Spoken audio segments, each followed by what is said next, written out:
आप जवाब प्रदीप भंडारी जी, क्या ड्रग्स वाले मामले पर बीजेपी अपना पाप कांग्रेस के गले में डाल रही है? और वो 17 अक्टूबर 2022 वाली चिट्ठी दिखा रहे हैं जब बाहर का रास्ता दिखा दिया था तुषार गोयल को। मेरा निवेदन है कि मैं इनको पूरी बहुत शांति से सुना, आपके दर्शकों ने देखा कि इन्हें 17 अक्टूबर 2022 की चिट्ठी दिखाई। हाँ। अब मैं आपको ये दिखा रहा हूं Congress party, Indian youth Congress की जो चिट्ठी है, यहाँ पे आप देख सकते हैं, जिसमें सोनिया गांधी जी का नाम यहाँ पे क्लियरली लिखा गया है कि भाई ये तुषार, ये जो डिक्की गोयल है, ये कांग्रेस पार्टी में सोनिया गांधी जी की डायनेमिक लीडरशिप के अंदर काम करने वाली ये बात कर रहा है। अब मुझे बताइए, एबीपी न्यूज की अभी 4 घंटे पहले की रिपोर्ट है, 5000 करोड़ का ड्रग बस्ट हुआ है, मास्टरमाइंड के कांग्रेस के लिंक है, दिल्ली पुलिस के सोर्सेज बोल रहे हैं। तो क्या ये कहना चाह रहे हैं कि आज जो मीडिया ने रिपोर्ट किया झूठ है? देखिए, ये व्यक्तिगत कारणों से ड्रग्स को डिफेंड कर सकते हैं, मैं मान सकता हूं कि ये कर सकते हैं, कुछ हो सकते हैं कारण, पर मेरा सवाल, अब इनका लॉजिक अप्लाई करता हूं। इनको दिक्कत इस बात से कि ड्रग्स पकड़ा जा रहा है, ये चाह रहे हैं कि ड्रग्स नहीं पकड़ा जाए, मैं समझ सकता हूं, इनकी लॉजिक ये है।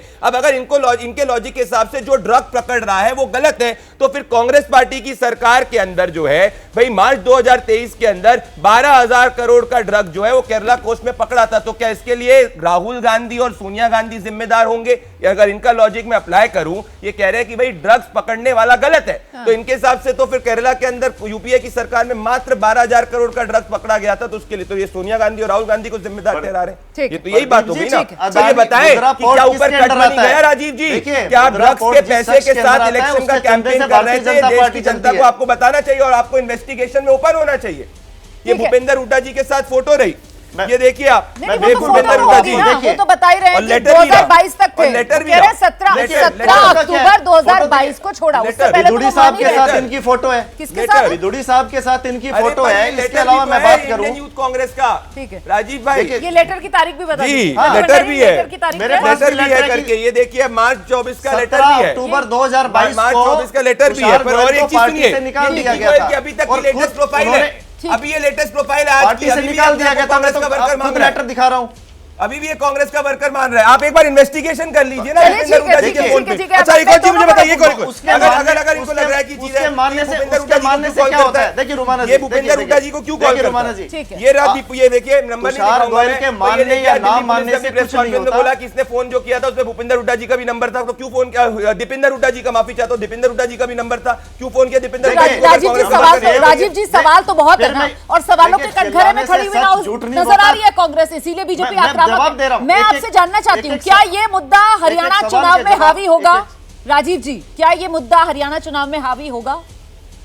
रुमाना जी, मुझे फिर से ये कह रहा हूं कि आरोपी पार्टी कांग्रेस से कोई संबंध नहीं रखता। 2 अक्टूबर को इन्होंने जो फेक न्यूज फैक्ट्री, भाजपा का देखिए एजेंडा है, सुबह उठो जागो, फेक न्यूज बनाओ और जब कोई सवाल पूछे तो भाग जाओ या फिर माफी मांग लो।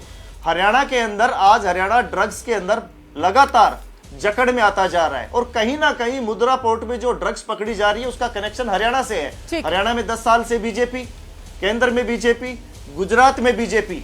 सवाल ये है, अभी तो ड्रग्स पकड़े जा रहे हैं राजीव भाई, अगर दिल्ली में आई है तो ड्रग्स पकड़े जा रहे हैं, आई है, तो मैं तो ये बोल रहा हूं, मैं तो देखिए प्रदीप जी, एक सेकंड, मैं आप दोनों को रोक देखिए हमारे पास समय सीमित है और मुद्दे बहुत हैं। अब आज हमें इस बात पर चर्चा कर लेनी चाहिए सर, जरा जल्दी से संक्षेप में, कि हरियाणा चुनाव शुरुआत कहां से हुई थी? किसानों से शुरुआत हुई थी, जवानों से हुई थी, पहलवानों से हुई थी, लेकिन आज जब प्रचार का आखिरी दिन है सर, तो बात कहां पर पहुंच गई?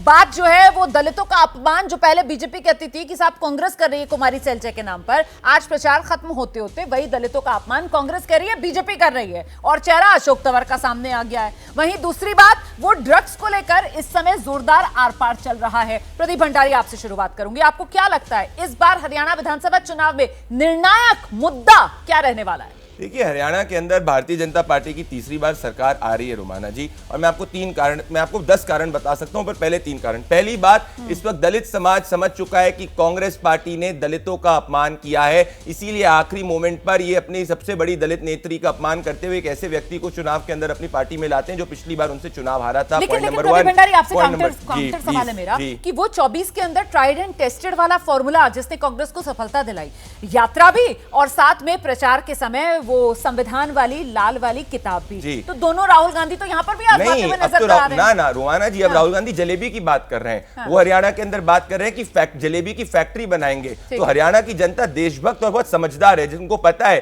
कि जिसको ये नहीं पता कि जलेबी फैक्ट्री में नहीं बनती, हलवाई के वहां बनती है, ऐसे व्यक्ति को 10 साल से नहीं कर पाएंगे वो। ठीक है, दूसरा पॉइंट, दूसरी बात मैं आपसे बताना चाहता हूं, आज ये साबित हो चुका है कि कांग्रेस पार्टी ड्रग्स के अंदर लिप्त है। अगर ये कह रहे हैं कि कांग्रेस से छोड़ा, तो मुझे बताइए दीपेंद्र हुड्डा को उन्होंने कॉल क्यों किया? उनकी कॉलर लिस्ट में दीपेंद्र हुड्डा जी का नंबर कैसे है? Point number 2। Point number 3, Congress party से ज्यादा हर फसल पे एमएसपी भारतीय जनता पार्टी ने दिया है। मैं आपको हर फसल का बता दूंगा।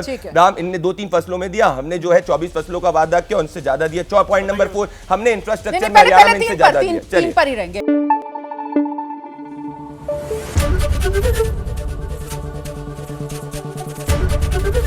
एबीपी न्यूज आपको रखे आगे।